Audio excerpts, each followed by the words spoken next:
Eu sou a Mariana Dolce, host do Para Além do Artigo, o podcast da Revista de Saúde Pública. Seja muito bem-vindo e seja muito bem-vinda.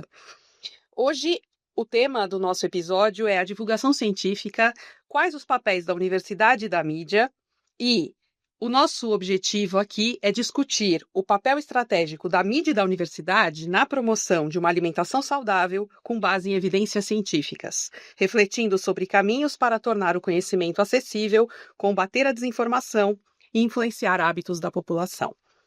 Convido você para seguir as redes sociais da Revista de Saúde Pública. Curtam, compartilhem e deixem seus comentários.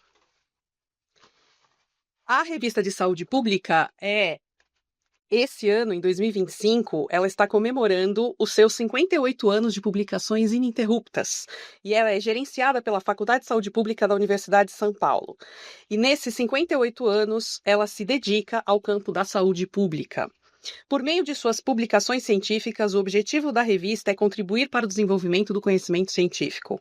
E nos últimos tempos, um fenômeno vem afetando a percepção pública e a utilização do conhecimento relacionado à ciência, a desinformação científica. Um pequeno, mas crescente número de influencers sem formação científica tem tido presença importante nas redes sociais e obtido sucessos esporádicos em seus objetivos de aumentar a descrença na ciência. Hoje, as nossas convidadas estão aqui e eu já agradeço por vocês terem aceitado o nosso convite. Então, eu vou apresentá-las. Primeiro, a Rita Lobo, defensora da comida de verdade, autora best-seller, apresentadora de TV e criadora do Panelinha. Fundado há mais de 20 anos, recebe milhões de usuários todos os meses. A Rita ainda tem uma atuação destacada em defesa da alimentação saudável e da comida de verdade. Ela fala em palestras, na mídia e à frente de milhões de seguidores nas redes sociais. É autora best-seller de 12 livros. Em 2018, ela já havia sido homenageada pela FAO-ONU com a Medalha de Honra ao Mérito por sua defesa da alimentação saudável. E em 2023, foi nomeada apoiadora oficial do Programa Mundial de Alimentos, a maior agência da ONU. Muito obrigada pela presença. Que bom, estou feliz de estar aqui. Nós, muito mais. E a professora Patrícia Jaime, nutricionista, professora titular do Departamento de Nutrição da Faculdade de Saúde Pública da USP e atual vice-diretora da faculdade, mestre e doutora em Saúde Pública pela USP e atua nos temas Programas e Políticas de Alimentação e Nutrição, Ambiente Alimentar, Promoção da Alimentação Saudável e Nutrição na Atenção Primária em Saúde. Atualmente é coordenadora científica do NUPENS, Núcleo de Pesquisas Epidemiológicas em Nutrição e Saúde da USP. Recentemente, recebeu o prêmio ABESO, Saúde Pública, concedido pela Associação Brasileira para o Estudo da Obesidade e da Síndrome Metabólica. O prêmio reconhece trabalhos de destaque no enfrentamento da obesidade e na promoção da saúde pública. A professora possui artigos na Revista de Saúde Pública sobre os seus temas de pesquisa. Muito obrigada por estar aqui. Um prazer, Mariana. Obrigada pelo convite. Muito bem. Então, nós vamos conversar sobre a divulgação científica. Então, como eu falei para vocês, no começo, falei para o público também, um fenômeno que a gente vem enfrentando e cada vez mais é a questão da desinformação científica. E no nosso caso aqui, a gente estuda especificamente a desinformação científica em saúde. Então, eu quero começar perguntando, eu acho que todo mundo quer saber, né? Como que vocês chegaram à divulgação científica e como que vocês acabaram nessa parceria de sucesso? Então, fiquem à vontade. Quer começar? Começa você. Bom, o NUPENS, ele é um grupo de pesquisa interdisciplinar, ele envolve pesquisadores de diferentes níveis da carreira, desde a iniciação científica até o pós-doutorado, e pesquisadores sêniores, docentes ou pesquisadores de diferentes unidades da Universidade de São Paulo e até de outras universidades no Brasil e no mundo, né? Que tem como missão principal compreender a alimentação dos brasileiros ao longo do tempo e a relação dessa mudança dos padrões alimentares com a ocorrência de agravos em saúde. A gente começou a estudar desnutrição e ao longo do tempo, com a transição nutricional, a obesidade veio como um tema central dos nossos estudos e outras doenças crônicas. Também atravessado por uma perspectiva de direitos. A gente entende a alimentação como um direito social, está na nossa Constituição e a gente quer produzir informação que oriente políticas públicas para a garantia do direito humano à alimentação adequada, né? O NUPENS, ele, com esse desafio de estudar o padrão alimentar dos brasileiros, tem produzido muita informação que orienta as políticas públicas. E essa análise gerou uma nova teoria na ciência, que foi o desenvolvimento da classificação nova, que leva em conta a extensão e o processamento de alimentos e que cunhou na literatura científica e, posteriormente, na comunicação sobre alimentação, o termo alimentos ultraprocessados, né? E que foi usado muito rapidamente no desenvolvimento de um instrumento de política pública que é o Guia Alimentar para a População Brasileira. E quando a gente estava desenvolvendo o Guia Alimentar, apoiando o Ministério da Saúde, a gente queria uma linguagem que era uma linguagem que falasse com as pessoas, não uma linguagem tão acadêmica, né? Traduzir, de fato, a evidência científica que estudamos, nós e outros grupos, né? Porque o Guia Alimentar, ele bebe de várias fontes do conhecimento, numa linguagem que fosse acessível para todos os brasileiros, como o instrumento diz, Guia Alimentar para a População Brasileira. E a questão da culinária, ela era muito central na recomendação-chave do Guia Alimentar, que é prefira alimentos in natura e minimamente processados e preparações culinárias e não alimentos ultraprocessados. E quando a gente fala de preparação culinária, a gente está falando de cozinhar, e a gente precisava de uma referência que suportasse, e aí foi quando a gente encontrou Panelinha e toda a produção da Rita, e a partir disso a Rita pode contar que começou a parceria no Fez Panelinha, né? Exatamente isso, porque paralelamente, o que a gente vem fazendo no Panelinha há mais de 20 anos é basicamente ensinar todo mundo a cozinhar através de receitas que funcionam. Aliás, isso é um termo que vem do público. As receitas funcionam. E tanta gente falava que a gente começou a usar também. E elas funcionam porque todo mundo consegue cozinhar. Quem sabe cozinhar e quem não sabe, a gente explica de uma forma, a gente embute a técnica culinária ali por trás da receita, de forma que todo mundo consiga preparar as receitas. E também porque a gente leva em consideração os ingredientes que são acessíveis no país todo. A gente não está olhando para uma bolha específica, para um tipo de alimentação, a gente está olhando da forma mais ampla o possível. E a gente sempre levou em consideração o que, na verdade, é o nosso jeitão de comer, né? A gente sempre levou em consideração como é que faz o arroz soltinho, como é que deixa o feijão saboroso, e a mistura, como é que faz para variar, e os legumes, o que a gente compra na feira, né? Então, até a gente começar a trabalhar juntos, o Panelinha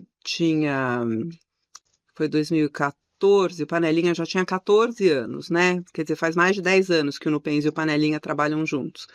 E naquele momento, né, a gente, de certa forma, colocava de maneira prática as instruções que o NUPENS explicava teoricamente. Então, a gente entendeu que tinha um trabalho a ser feito que podia ser e além do que estava ali no guia. A base é o guia, mas a gente comunica para além do guia essas orientações para a pessoa, de fato, manter uma alimentação saudável de verdade.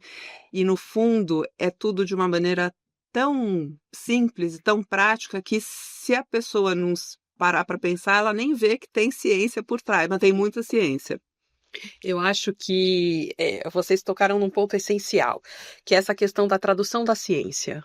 Talvez seja o maior desafio nosso na academia sair da academia, é escrever para o grande público de forma que as pessoas entendam. Uhum. Então, quando você traduz a ciência na televisão e do jeito que você vai falando com as pessoas, vai explicando, você tem muito esse mote do qualquer um pode cozinhar, né, desde que queira aprender.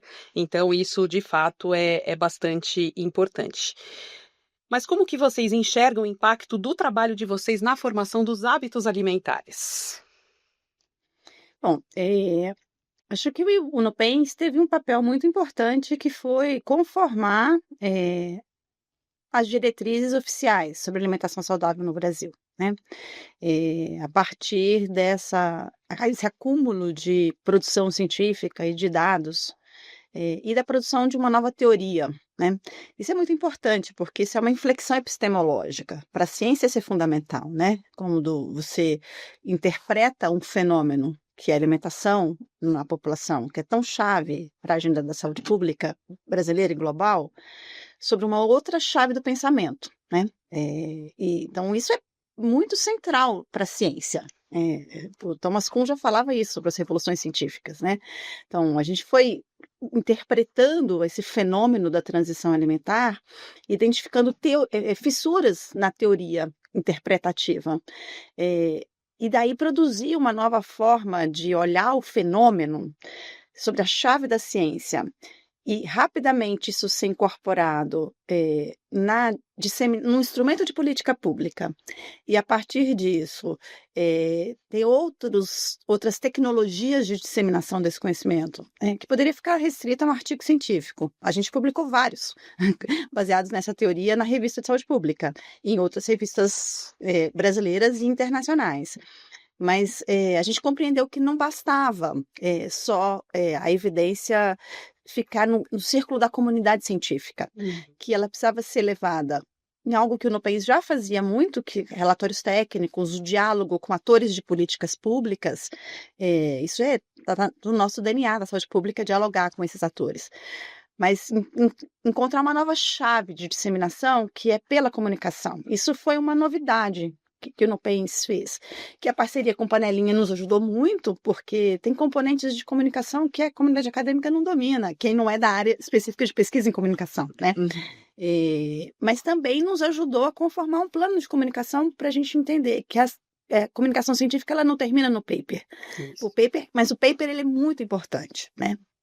Então, acho que essa é a contribuição maior que a gente dá, né? Assim, e é seguir, não é só ter, acho que não é um momento no tempo, ou parou na publicação do Guia Elementar, ou parou na proposição de uma nova classificação. A gente vem atualizando as análises científicas depois de 10 anos de publicação do guia e de quase 15 anos de proposição da classificação nova, né? Produzindo novos conhecimentos. E é muito legal na parceria com Panelinha, porque sempre que a Rita está pensando um produto de comunicação, seja um episódio para a TV, um post na rede social, um novo livro, né? A gente fica nessa retaguarda, num diálogo muito, muito horizontal, que parte de uma pergunta que ela sabe que o público vai ter e que a gente tenta fazer o embasamento, seja numa interpretação original ou numa produção de dado original, que a gente já fez análises específicas de ciência, que depois viraram um artigo, mas que primeiro foi para um produto, ou numa leitura do que a ciência já fez, já produziu sobre aquele determinado tópico. Eu vou mergulhar um pouco nesse assunto, mas antes eu queria só complementar a sua fala da seguinte forma: esse achado, né, da classificação, ele, para o mundo da nutrição, é como se fosse a peça do quebra-cabeça que estava faltando. É um divisor de águas.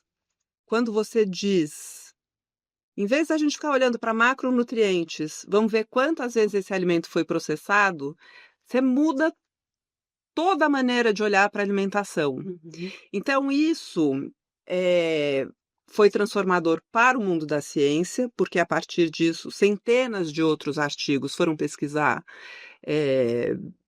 qual o impacto do consumo de ultraprocessados na saúde das pessoas, das populações, mas centenas, né? Então, uma coisa que lá atrás achava-se que estava relacionado só à obesidade, ao sobrepeso, de repente tem pesquisa mostrando que tem a ver com saúde mental também, tem a ver com depressão, tem a ver com uma série de outras coisas, né? Passados mais de 10 anos, né?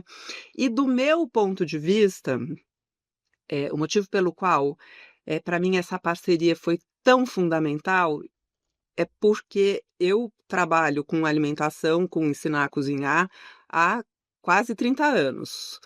E nesses 30 anos eu vi todos os modismos nutricionais acontecendo. Então, ora é sem gordura, ora o ovo é o vilão, ora o problema é a manteiga, e uma hora margarina é bom, margarina não é bom. Mais recentemente, proteína a dieta tem que ser hiperproteica, Sem glúten. e o problema é o glúten, e o problema é a lactose. E quando você muda o foco e fala, não, o problema são os ultraprocessados, faz assim, para uma pessoa como eu, que trabalha com isso, é assim uma grande revolução. E eu sei que é muito difícil das pessoas entenderem isso, especialmente as que não cozinham, que não tem nenhuma ligação com o alimento. A pessoa que nunca pensou em... Né, não vamos nem entrar aqui nas pautas feministas. Podemos, é toda mulher. Não, mas é porque, de fato, uma pessoa que nunca pensou como é que faz um cardápio, nunca se deu o trabalho de fazer uma compra, não sabe que você tem que planejar, que você tem que cozinhar mais, que você tem que porcionar, que você tem...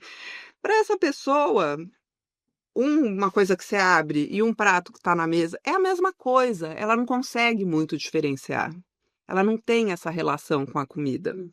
Então, eu acho que assim, o impacto, voltando ao impacto do nosso trabalho, eu acho que o trabalho do Nupens impactou o mundo da ciência. E, com isso, impacta milhões de pessoas no mundo inteiro. O nosso trabalho no Panelinha impacta diretamente os nossos seguidores, né? Seja quem usa o site, quem compra o livro, quem vê o programa de TV, quem está nas redes sociais. Eu sou super provocadora nas redes sociais. E sempre com esse objetivo de levar as pessoas para a cozinha, aprender a diferenciar comida de verdade de ultraprocessado e valorizar a comida de verdade. Então, eu acho que isso é assim que a gente impacta e, de fato, consegue impactar muita gente. Não o suficiente, porque os números mostram que o buraco é mais embaixo. A gente tem alguns avanços. Eu me lembro quando saiu um dado de análise de padrão de tendência usando os dados do Vigitel, que inclusive foi proposto e desenvolvido pelo Nupens, que a partir de um sistema de monitoramento de padrões de saúde, né, relacionado a doenças crônicas por telefone, que eu não sei se você sabe, Mariana, ele foi desenvolvido aqui na Faculdade de Saúde Pública, chamava Sintel. A gente primeiro fez o estudo em São Paulo, depois em 5 municípios, validamos, e aí depois o Ministério da Saúde incorporou em 2006 e transformou como um sistema nacional, né, dentro do sistema de vigilância em saúde brasileiro do SUS. Mas saiu dado sobre feijão, que vinha uma tendência de queda do padrão de consumo de feijão, e mais recentemente a gente começou a ver uma volta do consumo de feijão. E eu lembro quando saiu o dado, a Rita estava até de férias, e eu escrevi para ela: Rita, desculpa atrapalhar suas férias, mas eu preciso te mostrar esse dado. Que é muito glorioso, né? É muito glorioso. Mas aí, o que eu ia te falar da parceria em si, vai desde... Entendemos que a introdução alimentar é uma janela de oportunidade. Vamos fazer um projeto para aproveitar a introdução alimentar e falar de comida de verdade para a casa toda? Beleza. Então, aí o Nupens monta uma equipe e a gente trabalha juntos para fazer a base, né, desse projeto, e daí solta na mão do Panelinha para a gente, então, criar receitas e tudo mais. E, por exemplo, nesse caso, a gente entendeu que comida de bebê não é papinha, é PFinho. Então, é a mesma comida da casa. É o arroz, o feijão, as carnes, as verduras, legumes. Então, você não tem que cozinhar 2 tipos de comida. É a mesma comida com pequenas alterações, menos sal, a consistência é um pouco diferente no começo e vai ficando igual até quando a criança faz 1 ano, é a mesma comida igualzinha. Então, esse é um jeito que a gente trabalha. O outro é assim: Patrícia, pelo amor de Deus, me ajuda! Pelo amor de Deus, lê isso aqui e vê se está faltando alguma coisa, que eu preciso falar de glúten. Que é um outro. Mas os 2 jeitos funcionam. Os 2 jeitos funcionam. Sim. Tô no meio de uma aula, pode ser daqui a meia hora. A pandemia impactou no hábito alimentar do brasileiro? naquele momento, acho que muito, né? E para o meu público especificamente, teve eu brinco que eu fiquei 20 anos falando assim, tem que aprender a cozinhar, tem que aprender a cozinhar. Daí veio a pandemia, as pessoas, Rita, help, pelo amor de Deus, me ensina a cozinhar. Então a gente triplicou naquele período as nossas audiências. A gente, em nas redes, no site, na TV, a gente triplicou as audiências. A gente não manteve, depois voltou, mas ficou maior do que era. Para esse público que nunca tinha cozinhado, que comia macarrão instantâneo, achando que beleza, sem entender a diferença ali de um macarrãozinho com tomate e o macarrão instantâneo, foi muito transformador. As pessoas passaram por um momento ali de intensivão sobre alimentação e mudaram completamente a relação com comida. Então, eu sei que tem uma parte do público que chegou na pandemia e ficou ali porque entendeu a importância da comida. Em termos gerais, eu não sei como foi. Não, primeiro, só um parênteses, eu me lembro muito bem desse período do Rita Help e Sim. de eu participar de umas lives da Rita, né? Nossa, a gente trabalhou muito ali. A gente trabalhou muito, né? Eu acho que a gente vai olhar o impacto da pandemia nos padrões alimentares. Tem um componente que é esse do lockdown, né? Das pessoas terem ficado em casa e a partir disso pensar, volta para o ambiente doméstico, né? E a dificuldade de acesso a outros espaços de alimentação trouxe a questão do cozinhar como um central na organização diária, né? E aí eu acho que isso é evidente que aconteceu. Mas não dá para falar da pandemia só na perspectiva do lockdown, né? Então, a pandemia, ela desestruturou padrões de consumo alimentar. Se por um lado aqueles que tiveram o privilégio de poder cozinhar, ter acesso ao alimento, a pandemia ela trouxe problemas sérios na economia das famílias, né? A gente tem os dados da Rede Pensan que mostram o impacto no aumento da insegurança alimentar da população brasileira, né? E isso está relacionado a outros determinantes sociais das práticas alimentares. Então, quando a gente fala de alimentação saudável, e o Guia Alimentar fala bastante sobre isso, né? Tem um componente central que é o componente da informação. A gente precisa combater fake news, a gente tem que levar uma informação clara para a população, baseada em evidência científica, traduzindo de fato a melhor interpretação sobre alimentação e processo de saúde e doença, para que as pessoas tenham autonomia e condições de fazer boas escolhas. Então, acho que essa parceria com Panelinha vai nesse sentido, da tradução, da disseminação. Mas não é só a informação que determina as práticas alimentares das pessoas, né? Então, o guia, no seu capítulo sobre obstáculos, ele fala, por exemplo, sobre acesso à alimentação. A pandemia desestruturou a questão do acesso à alimentação. Fala sobre preço de alimentos, né? A questão da economia das famílias, seja pela capacidade de compra ou pela elevação do preço dos alimentos, né? Então, tem outros determinantes sociais e comerciais, a publicidade, né? Que vão conformar a forma como as pessoas compram alimentos, cozinham, se alimentam ou não, né, de alimentos seguindo a diretriz oficial do Guia Alimentar. Então, se por um lado foi bom, porque uma parcela da população pôde, naquele contexto, né, de volta ao doméstico, de se preocupar, se atentar, buscar uma informação de segurança, de qualidade, pelo canal de Panelinha, por outras fontes, também foram componentes desestruturantes. Logo né? depois o Brasil voltou para o mapa da fome, né? Então, Isso é bem característico, porque é isso, a pandemia impactou em 100% das nossas vidas, inclusive a questão a gente tinha medo de ir ao mercado, não era? Tinha medo de que o Risco pessoal... sanitário, limpar tudo que vinha. Então, Sim, a necessidade da gente ir produzindo recomendações alimentares responsáveis. Eu acho que um componente central da saúde pública e da produção do conhecimento em saúde pública porque é uma ciência aplicada, né? E é uma ciência que a gente precisa dar a base para que o poder público, que coordena as políticas de saúde ou políticas que são determinantes sobre a situação de saúde da população, e para outras pessoas, o cidadão, aquela pessoa do controle social, consiga interpretar o fenômeno e produzir melhores respostas, né? Então, o impacto da comunicação científica de uma ciência que, de fato, está atenta às necessidades da sociedade, né? Não está ensimismada, mas consegue olhar os desafios contemporâneos na agenda de saúde pública. E a alimentação está central na agenda de saúde pública, né? Cada vez mais a gente vê que na carga global de doenças, as práticas inadequadas, elas são centrais e têm aumentado. Sim.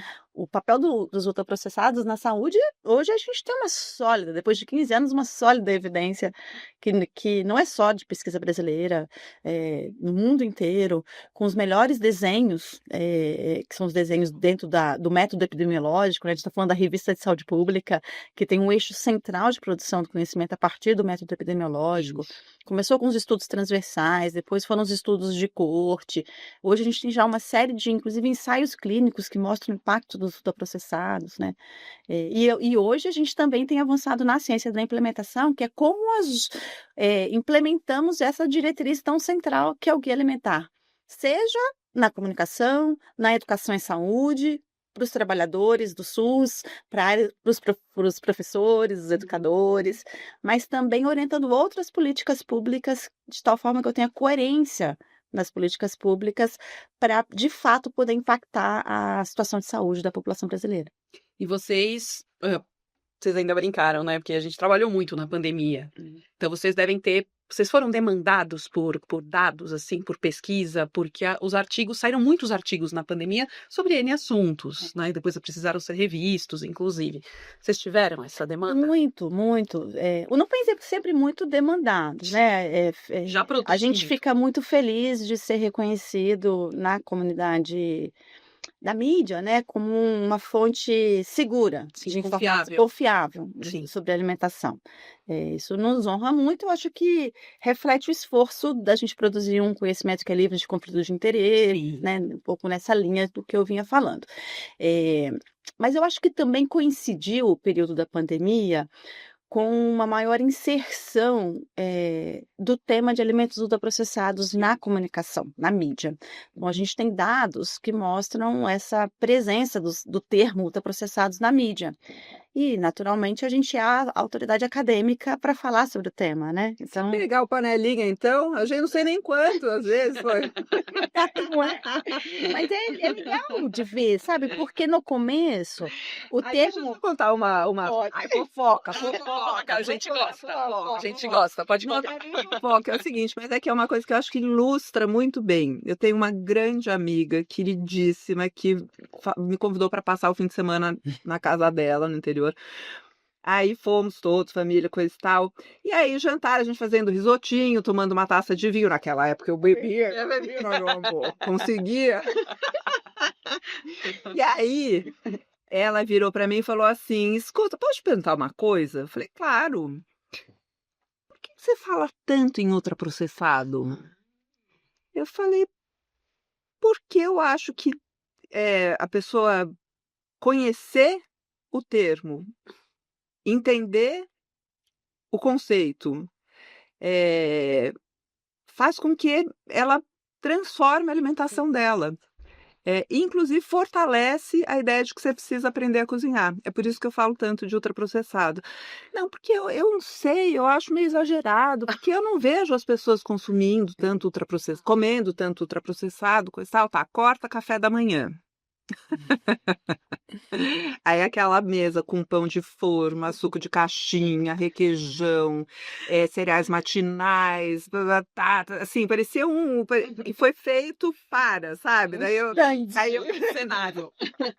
Então, querida, deixa eu explicar aquela conversa. Pega a embalagem e lê o que está escrito. E ela ia lendo, e a cara dela, sabe quando você vê a cara da pessoa? Ela falou, eu não sabia. Eu não sabia, eu não tinha me dado conta. Então, isso eu acho que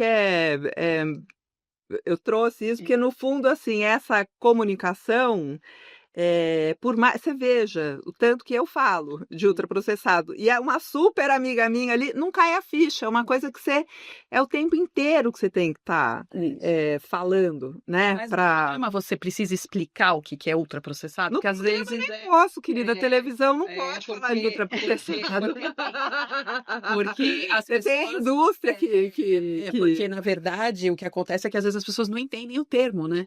E aí você precisa explicar de uma outra forma, como você falou no começo. Às vezes traduzir de uma outra forma, quantas vezes esse alimento foi processado e tal. As pessoas entendem.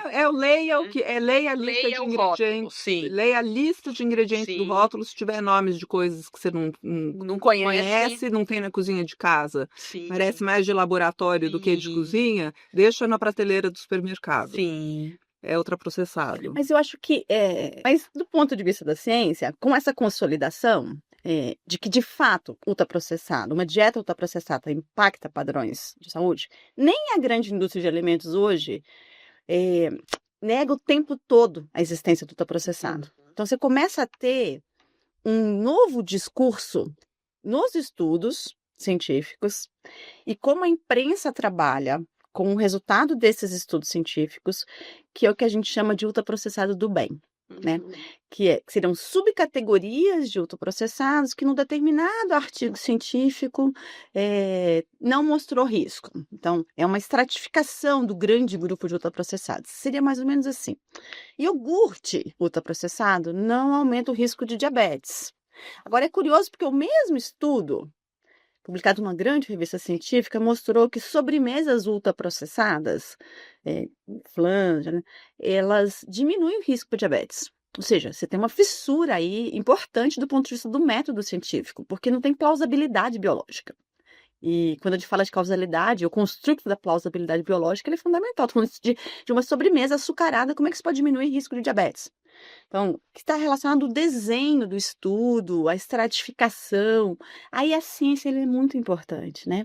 Porque a ciência nos dá a chave interpretativa.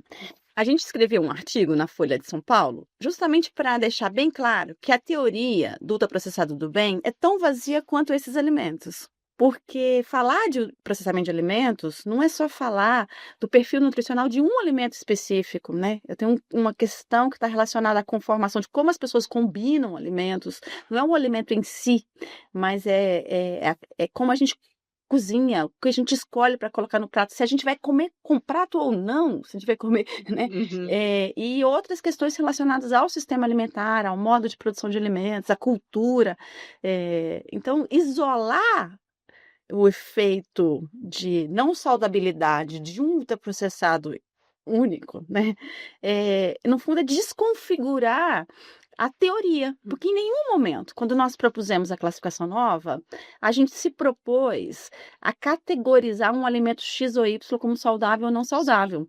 A classificação nova, que agrupa os alimentos em 4 grupos, né? Alimentos in natura e minimamente processados, os ingredientes culinários, os alimentos processados e ultraprocessados, é uma chave para interpretar como uma dieta com maior participação de ultraprocessados impacta a conformação dos padrões alimentares, desestrutura a qualidade nutricional da dieta e aumenta o risco de ocorrência de doenças, que, como a Rita falou, hoje a gente sabe que é muito além da obesidade e das doenças metabólicas, que era a chave principal interpretativa, né, pela questão dos nutrientes.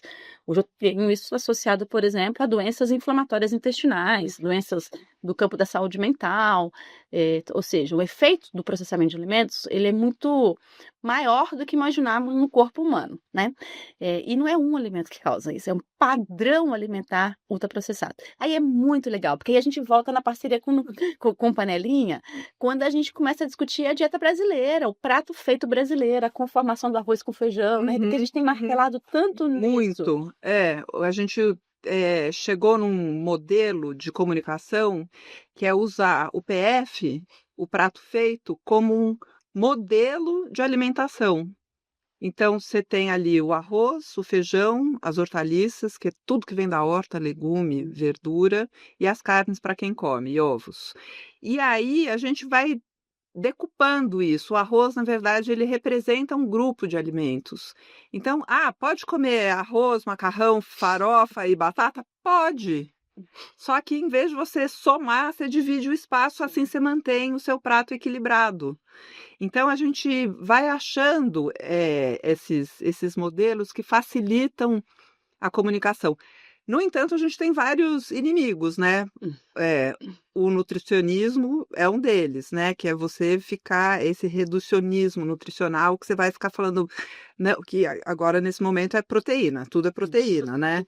E é muito sedutor alguém virar para você, você vê uma pessoa super sarada, super definida nas redes sociais, falando que ela consome X gramas do peso dela em proteína e que para calcular, tarará, é um pouco fascinante, né? É uma coisa assim que você fala, nossa, então é só isso? Eu posso fazer o que eu quiser desde que eu coma X de proteína, né? Então, esse tipo de ciência, ela fala ela é muito sedutora porque as pessoas são ensimesmadas. Sim. Né? Então, quando você fala assim, ó, é bom para todo mundo, talvez não seja a melhor estratégia, porque a pessoa quer saber o que é bom para ela.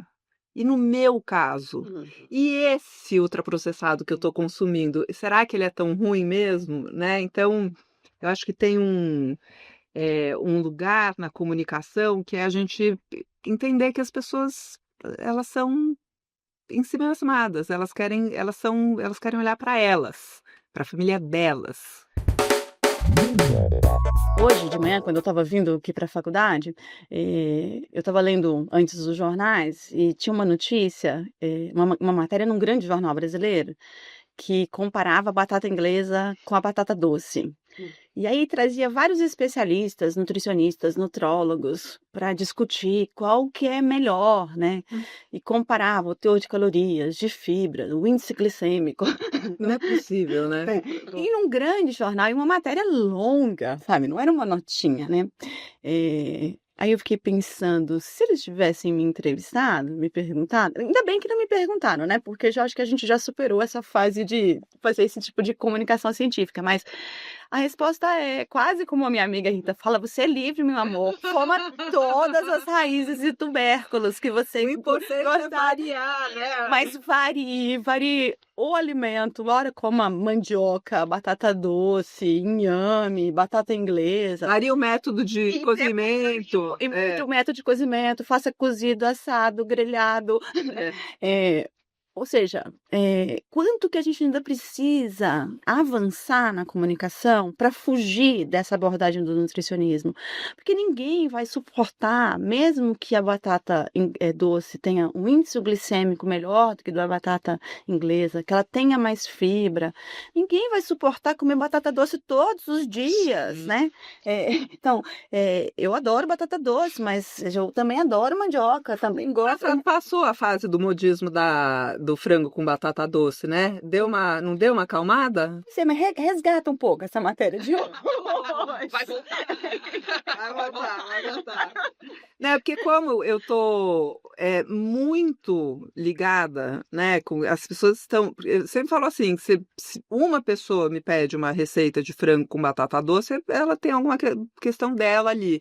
Agora, se 5.000 pessoas pedem, você pode olhar que tem algum modismo nutricional ali por trás, né, dessa demanda. E o frango com batata doce parece que deu uma acalmada. Agora é a hiperproteica, é pior. Tirou a batata doce, ficou só o frango e o ovo. E o whey protein. E o whey. Que é outro, né? Aliás, eu acho que isso acabou trazendo um pouco desse novo bloco que nós vamos conversar, que é um pouco dessa alimentação e desinformação. Então, quais são os principais desafios para comunicar ciência em nutrição? Então, por exemplo, quando você pega um jornal, um grande jornal que está comunicando esse tipo de coisa, qual é o maior desafio? Eu acho que o maior desafio é a gente simplificar a mensagem, ter muita segurança na simplificação, porque às vezes a abordagem do nutricionismo te dá uma autoridade do saber, da ciência, que é muito mais, talvez, sedutor para algumas pessoas que encare, por exemplo, eu, uma nutricionista cientista, que vai falar das vias metabólicas, do índice glicêmico, da fibra, do que chegar com uma mensagem descomplicada, que é, meu filho, varie, coma todas as raízes e tubérculos, varie a forma de cozimento desses alimentos e evite chips de tubérculos ultraprocessados, né? Do que eu entrar num discurso que ele parece ciência, como se esse meu discurso simplificado, ele não tivesse uma profunda fundamentação científica, porque ele está ancorado numa fundamentação científica muito robusta e reconhecida internacionalmente, né? Então, acho que a gente tem esse desafio de tornar o complexo simples, mas, ao mesmo tempo, sem abrir mão do rigor do método científico. Eu sempre digo, como coordenadora científica do NUPENS, para nossos pesquisadores em diferentes níveis, né, que a gente tem uma missão de disseminar, de produzir, mas nós não somos influenciadores, né? Nós somos pesquisadores que entendem que a comunicação é parte da produção do conhecimento. Que hoje isso é uma novidade no campo científico. A gente só fazia pesquisa, escrevia o artigo e acabava ali. A gente compreende que isso é hoje parte do fazer ciência, né? E que então a gente tem que falar muito daquilo que a gente sabe e que a gente produz conhecimento sobre isso. Porque também falar sobre alimentação abre uma janela, que é uma janela assim, daqui a pouco eu estou discutindo assuntos que eu nunca nem sentei para estudar sobre isso, porque a demanda é absolutamente diversa, porque a alimentação ela é um tema que passa no cotidiano das pessoas. E aí, qualificar, inclusive, com a mídia, com jornalistas, esse debate, ele é importante, né? O NUPENS tem investido, por exemplo, com parceiros, em oficinas de formação de jornalistas, para que a gente eleve o nível do debate, né? Para a gente não precisar, agora, em julho de 25, ficar discutindo batata inglesa e batata doce, né? E, por outro lado, os cientistas, eles não precisam se preocupar em se a comunicação tem um ar de superioridade ou não. Pode até ter. Para uma pessoa como eu acho que uma das chaves do sucesso é ter uma comunicação que não tenha um ar de superioridade. Eu sei muito mais de alimentação do que o meu público. Pelo simples fato de eu trabalhar 30 anos com isso, e só com isso, e ser uma pessoa monotemática. É verdade. Tô variando recentemente. É verdade. Tô variando, agora fala de menopausa. A vida me obrigou. E gatos também. Nunca é tarde para mudar, né? Posso falar de educação de filhos também. Sucesso, muito sucesso. Mas eu acho que um ponto é você tentar acolher as dúvidas, acolher as dores, acolher e oferecer uma solução. Então, eu acho que é isso que a gente faz no Panelinha. A gente não fica falando, você tem que comer isso, você tem que comer aquilo. A gente fala, você não deve comer ultraprocessado. Mas a gente acolhe as dores e tenta oferecer uma solução para aquele problema. Não em forma do que a pessoa está pedindo. Porque se eu fosse fazer o que as pessoas estão pedindo, eu na década de 90 estava fazendo, como é que fala? Cupcake, depois tá. A gente não entra em nenhum modismo e também não entra em nenhuma necessidade especial de alimentação. A gente fala assim da forma mais genérica e abrangente, mas tentando olhar para as dores específicas. A dor específica de quem mora sozinho, que vai, enfim, ter que ter um relacionamento com repolho, porque ele vai durar semanas na geladeira e a pessoa não quer ter que lavar 5 panelas, ela quer usar uma panela só. Então, a gente está olhando para as questões dela e, se ela estiver disposta a cozinhar, a gente oferece soluções. Mas eu acho que esse tom que é um tom que, apesar de ter muito conhecimento, não é um tom de superioridade, é de iguais. Eu sei que é duro mesmo, nossa, é duro de verdade. Eu acho que ele ajuda a comunicar. Foi muito legal esse produção desse livro em especial, que é o Só Pra Um, que é da mesma série, Sim. né? Porque eu acho que produzir ciência e analisar os dados, como a gente faz, tem uma questão que parte primeiro da nossa dúvida enquanto cientistas, né? A gente quer conhecer, mas ele também é retroalimentado por questões. Como a Rita, ela viu no público dela questões que ela tem que ajudar, no diálogo com Panelinha, a gente fez uma análise específica da POF sobre os brasileiros que moram sozinhos e não moram sozinhos. E para ver variações. Então, foi muito legal, né, Rita? Super legal. Porque a gente foi vendo tendências, conformação de perfis, que teoricamente a gente não faria essa análise. A princípio, a gente não faria essa análise, porque não estava no nosso escopo de interesse. Sim. Mas nesse diálogo a gente foi possível fazer uma nova interpretação da base de dados que a gente tem trabalhado há tanto tempo com essa base de dados, né? E com esses insights a gente produz conteúdo que de fato auxilia a pessoa a manter uma alimentação saudável de verdade. E esse conhecimento que vocês adquiriram, então, não trazer esse tom de superioridade, isso foi conhecendo o seu público ou não? Conhecendo o público das redes? As pessoas que te perguntam coisas, por exemplo? Isso assim, é a base do meu trabalho no Panelinha. Há 25 anos, quando o site foi lançado, as pessoas mandavam um e-mail. E-mails. E o e-mail era um e-mail longo, contando que a pessoa tinha 2 filhos e que o marido não comia berinjela, mas ela gostava muito de berinjela, então queria ver se Faz uma tinha, né? Sim. E com isso, assim, eu logo de cara, porque quando eu lancei o Panelinha, eu achei que seria um site que iria ajudar na variação. Sabe aquela coisa assim, eu não aguento mais comer a mesma coisa? Eu achei que era para isso o site. E assim que eu coloquei o site no ar, com as respostas, eu entendi que as pessoas não sabiam mais cozinhar.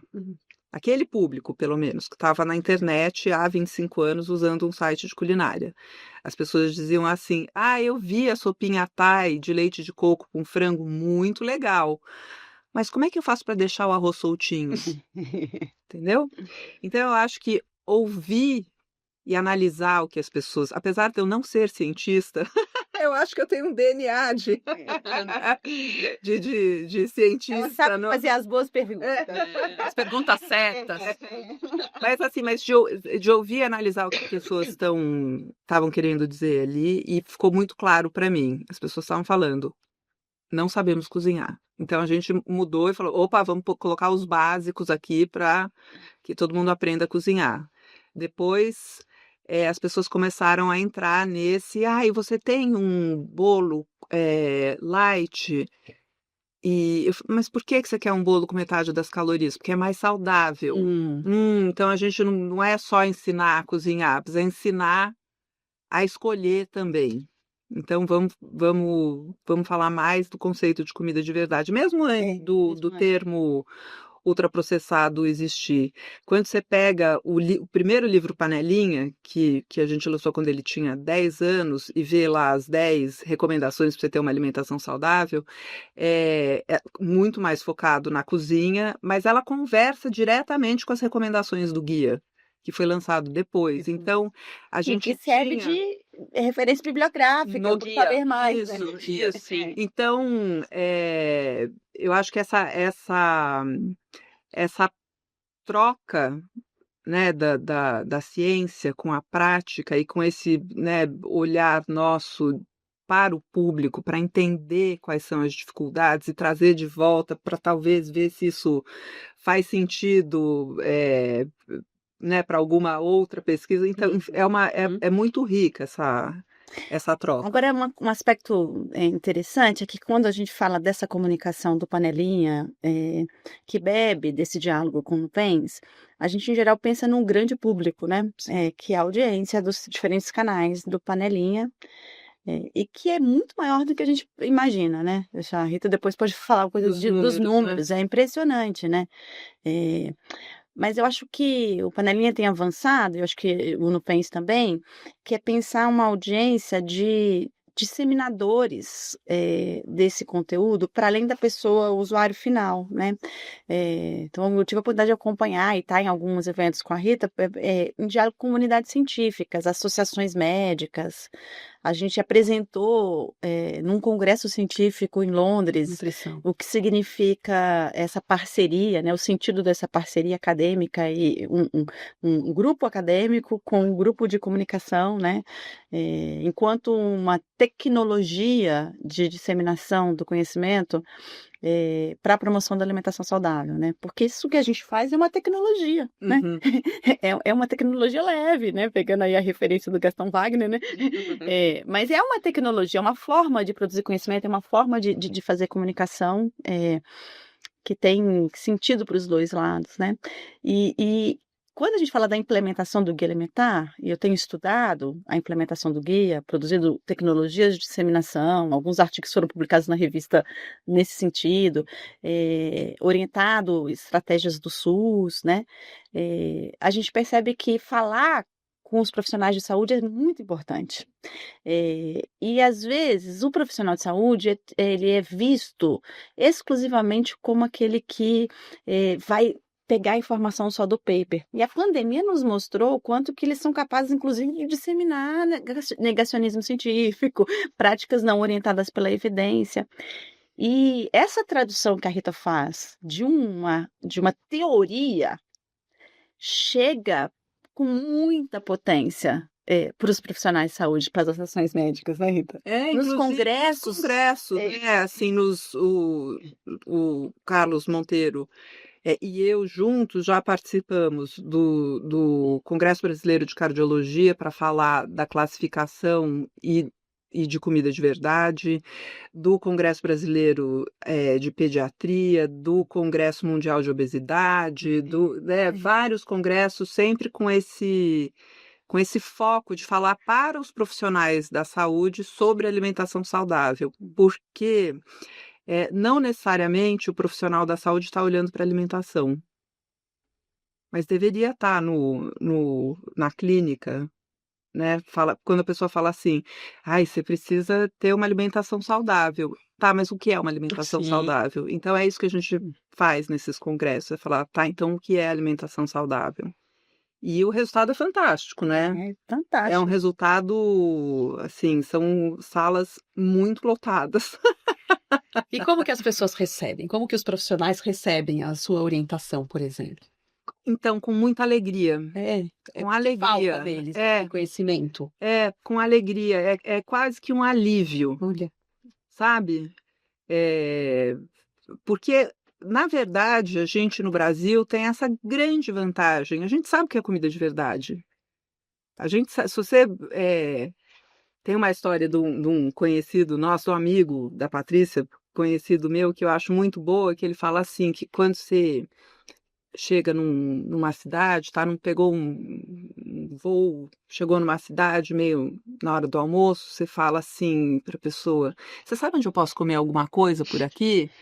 A pessoa fala assim, você sai aqui, vira à direita, tem ali um bar, tem um pão de queijo muito bom. Ah, não, é que eu queria comida de verdade. Ah, não, então vai para a esquerda, que tem um boteco lá com um PF maravilhoso.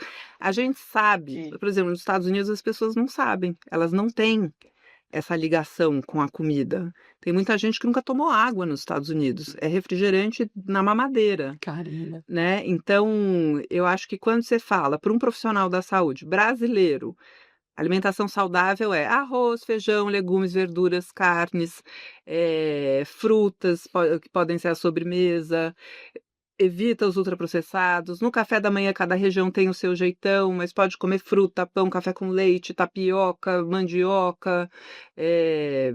Dá um alívio. A pessoa fala, não, é verdade, era isso que eu comia. Eu fui mudando o meu jeito de me alimentar, mas era isso que eu comia e estava tudo certo. Porque eu acho que quando você olha para o Brasil, do ponto de vista nutricional, os grandes problemas, primeiro, teve um problema econômico. Quando você fala em desnutrição, não é um problema nutricional, é um problema econômico. Né? Então, a insegurança alimentar ela não tem nada a ver com a dieta do país, ela é uma questão econômica. E depois, quando vem a obesidade, é porque as pessoas estão deixando de seguir esse padrão alimentar tradicional e comendo mais ultraprocessados. Então, percebe que a nossa dieta e que as pessoas podem não dar nome, né? Todo mundo conhece a dieta mediterrânea, mas você fala, e a dieta brasileira? A pessoa fala, hã? Mas se você falar, a dieta brasileira ali, simbolizada pelo arroz com feijão, ah, tá, eu sei o que que é. Todo É mundo sabe o curioso que é. isso, né? Porque na ciência a gente tem vários estudos sobre a dieta mediterrânea. É verdade. E pouquíssimos estudos que definem o que é dieta brasileira. O Nupensa agora está com um ensaio clínico dentro de um grande estudo, né? Que é o Nutrinet, para testar a dieta brasileira do ponto de vista do método científico, mas a gente já vem comprovando a partir dos estudos observacionais, né? Os estudos de coorte, né?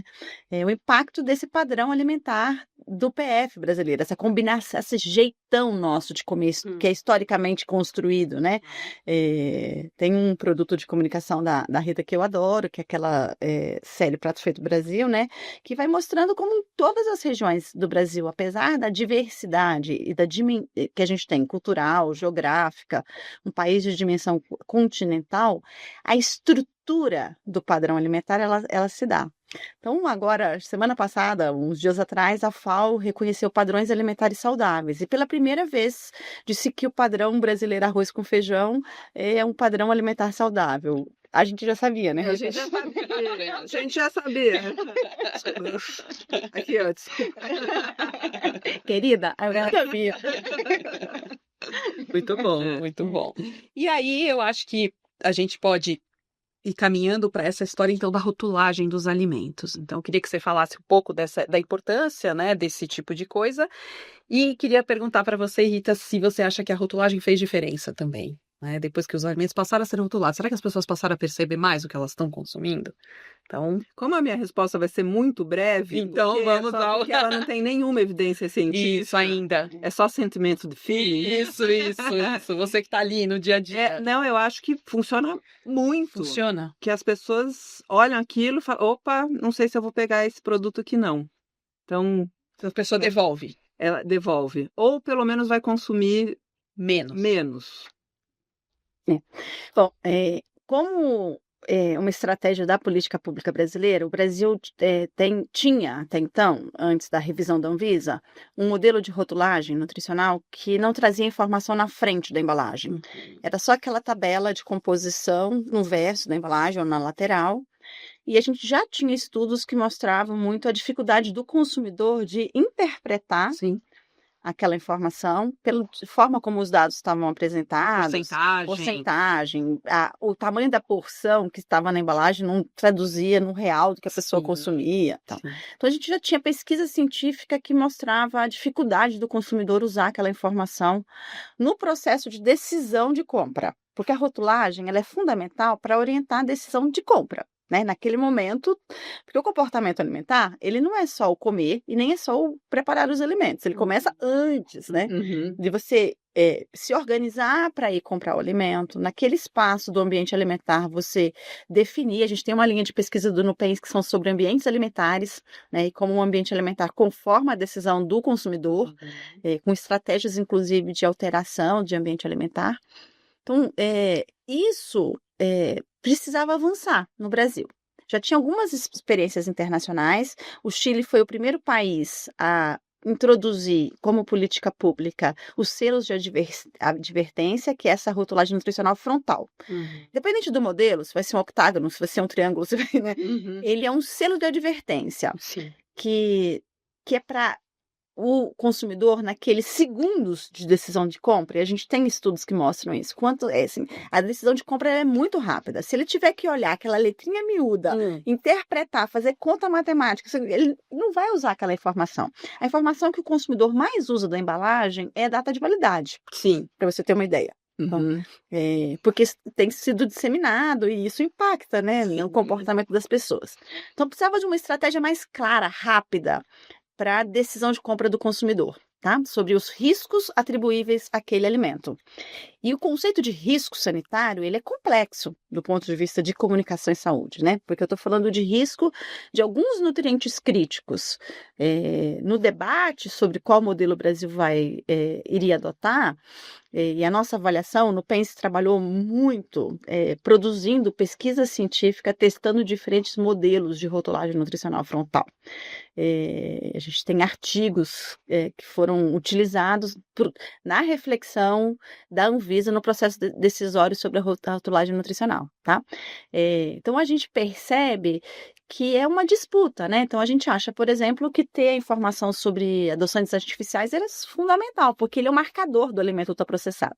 Entrou, na realidade, alguns nutrientes críticos só. Então, a gente teve avanços. Sem dúvida, eu reconheço e fico muito feliz que a produção científica do NUPENS e de outros grupos, foi oportuna, né? A gente produziu rapidamente uma evidência sem conflito de interesses para apoiar a Anvisa no processo decisório. No ciclo das políticas públicas, a seleção da intervenção ela é fundamental. E a ciência ela apoia esse processo decisório na política pública. A gente acho que não foi a melhor opção, mas avançamos. Pelo menos agora a gente tem um modelo de rotulagem nutricional frontal que está em processo de implementação. Como a Rita falou, a gente não tem evidências ainda da experiência brasileira de impacto. E o NUPENS está com pesquisas para estudar a implementação da rotulagem nutricional frontal no Brasil, né? Então a gente tem no NUPENS um braço de produção de conhecimento muito forte que na epidemiologia nutricional, que é clássica de compreender o padrão de consumo e a relação com desfechos em saúde, mas a gente também tem uma linha de pesquisa importante que é de implementação de políticas públicas e avaliação de políticas públicas, né? Isso serve para a implementação do guia, mas também para a política de rotulagem nutricional. Mas para não me alongar, dizer que na realidade a gente não tem para o Brasil, mas a gente tem para o Chile e para outros países, né? Então tem pesquisas científicas no Chile que mostram que depois da implementação da rotulagem nutricional frontal, que lá é o octágono, o símbolo, isso impactou fortemente na decisão de compra do consumidor, na redução de consumo de alimentos ultraprocessados, né? Então isso sem alterar a economia, porque tinha uma discussão que isso vai impactar a economia da economia nacional, isso não teve nenhum impacto nesse sentido. Então, quando a gente fala em intervenção em política pública, claro que a gente tem que pensar as tecnologias aplicadas ao nosso contexto brasileiro, mas a gente também tem que olhar as experiências, né? A experiência do Chile conta muito pra gente e a nossa experiência em relação à rotulagem e a nossa experiência com guia conta para muitos outros países. Então, só hoje, por exemplo, na América Latina, a gente tem 6 países que adotam guias alimentares que têm a mesma abordagem do guia brasileiro, que foi o primeiro a introduzir a classificação nova, né? Muito bom, muito bom. E nesse caso da rotulagem, eu sempre penso nisso, principalmente quando eu vou comprar alguma coisa de presente, né? Aí você pega lá uma caixa de bombom alto em açúcar adicionado. E é engraçado porque eu escuto comentários, às vezes a pessoa tira da caixa e fala, você tá me dando um negócio alto em açúcar adicionado? Aí você fala, acho que eu preciso começar a repensar, né? Porque é um pouco de uma experiência única, né? Que a gente vive no dia a dia, que ainda não tem uma evidência científica, mas aos pouquinhos a gente vai escutando os comentários sobre a rotulagem. Então, acho que logo terá algum elemento para falar, né? Legal de ver, inclusive, a questão do uso da imagem, porque a gente usou a lupa, né, como e a gente já começa a ver memes nas redes sociais com o uso da mesma representação imagética, né, para outras questões. A pessoa alto em estresse, alto em ansiedade, alto em... Não, ou seja, isso é super importante, porque isso representa uma identidade das pessoas em relação àquele símbolo, que é um símbolo de alerta para riscos. Mais uma vez digo, para a saúde coletiva, a discussão de risco sanitário ela é super importante. As pessoas precisam compreender o que é um risco em saúde, né? E o contexto desse risco. Então, esse alerta, que isso é função, é um selo de advertência. Esse é o nome que a gente usa cientificamente, selos de advertência. É uma advertência em relação ao quê? A um risco sanitário atribuível a um alimento. E o conceito de risco sanitário, durante muito tempo, ele foi restrito a um risco microbiológico ou toxicológico. Isso orientou as políticas sanitárias, a vigilância sanitária durante muito tempo, e hoje a gente ampliou o debate de risco sanitário atribuível ao alimento para outras dimensões, como a composição nutricional e o processamento de alimentos. Percebe o quanto isso é importante, né? E quanto que a gente precisa avançar a produção do conhecimento para compreensão do que é risco atribuível a um alimento de risco e o impacto de políticas em torno desse risco sanitário, né? E aí, né, a gente passando então por esse viés, né, do acesso, da linguagem, da informação. Então, do nosso ponto de vista aqui, vocês estão democratizando o acesso, né, à ciência, tanto pela via do Nupens quanto pelo Panelinha, tornar esse conhecimento mais acessível para o grande público, apesar de a gente estar falando de um país gigantesco. Eu não sei qual é o impacto, por exemplo, disso fora do Brasil. Eu sei que o Nupens conversa bem, né, são muito citados fora. E o Panelinha também? O Panelinha fala só com o Brasil. Só com o Brasil. Fala Ele só com o Brasil. É o Panelinha do Brasil. Do Brasil. Mas o Nupens, na verdade, também trata de um assunto que está no dia a dia das pessoas. É uma ciência que é muito aplicada no dia a dia. Sim. Né? Diferente de uma ciência que vai estudar sei lá o quê, não sei. Mas que não tem uma relação com o dia a dia. Sim. Então, sem dúvida, já é uma ciência mais democrática. Sim. Nesse sentido, né? Tá tão democrática que às vezes as pessoas não percebem nem a ciência que existe por trás, de tão democrática que é, né? E de tão democráticas que são as soluções sugeridas, que daí vem o trabalho do Panelinha, que é super democrático. A gente quer falar para mais gente, não para menos gente. Não são soluções que funcionam só para um grupo. A gente está querendo falar com mais gente. A gente fala com bastante gente, mas o Brasil é muito grande, né? Então. E quando você viaja, quando você vai para fora do Brasil, você percebe essa diferença, então, por exemplo, dos hábitos alimentares e você traz esse conhecimento para o Panelinha. O que eu olho quando Bom, primeiro tem uma coisa de eu estou sempre buscando referências de sabores interessantes, né? Mas, de todo modo, que eu, por exemplo, agora eu fui para a Suécia, e aí eu fico interessada, né? Lá, os índices de obesidade, por exemplo, estão em 12%. É muito baixo. E aí você fica querendo saber por quê, né?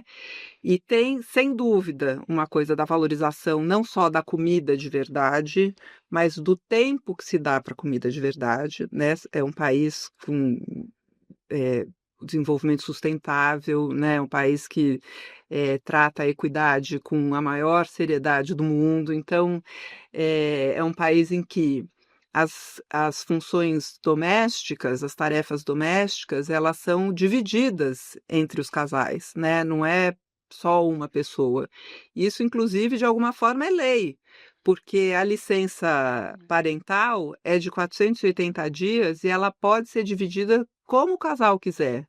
Então, se a mãe quiser ficar 1 ano fora e depois o pai ficar um tempo, ou ela quiser ficar 6 meses, então tudo isso impacta na alimentação. Então eu olho para eu olho para essas coisas, ou seja, tanto para o macro, o que faz desse lugar aqui ser um lugar que as pessoas têm uma saúde e longevidade maior do que em outros lugares. E olho também para até o detalhe de que coloca noz moscada na carne moída. Ai, que delícia! Vamos fazer uma receita com noz moscada na carne moída. Mas então o meu olhar é sempre esse, assim. E eu, assim, quando em outra encarnação, quando eu era jovem, eu tive uma experiência que foi muito transformadora. A primeira vez que eu fui para o Japão. No primeiro café da manhã, eu acordei com uma fome. Eu estava num hotel. E eu pensei, nossa, eu vou comer papaya, pão na chapa, café com leite. Arroz. E eu me deparei com aquele café da manhã que não tinha café, era chá, somente chá verde. Não era nem manchá, chá verde. arroz, peixe, legumes. Isso foi tão importante na minha formação para eu entender esse conceito de padrão alimentar tradicional, porque a gente acha que todo mundo come meio igual, mas não é. Assim, cada lugar tem o seu jeitão de comer. Então, poder descobrir que existem outros jeitos, inclusive, me deu a chance de valorizar muito o nosso jeito, Sim. sabe? Então, o meu olhar está sempre, profissionalmente, o meu olhar é sempre em alimentação domiciliar, na casa das pessoas, e como melhorar a alimentação e tentar tirar a sobrecarga da mulher. Esse é o meu foco. Deixaremos aqui as redes sociais das nossas convidadas, a quem eu agradeço muito pela ótima conversa. Aproveito para agradecer também a equipe de produção desse podcast. Um abraço.